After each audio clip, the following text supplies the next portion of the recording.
الرسول بما أنزل إليه من ربه والمؤمنون كل آمن بالله وملائكته وكتبه ورسله لا نفرق بين أحد من رسله وقالوا سمعنا وأطعنا غفرانك ربنا وإليك المصير।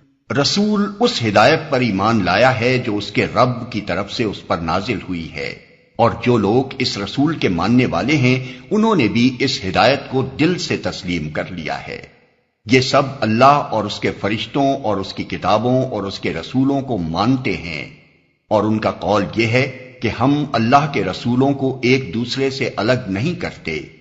हमने हुक्म सुना और इताअत कबूल की।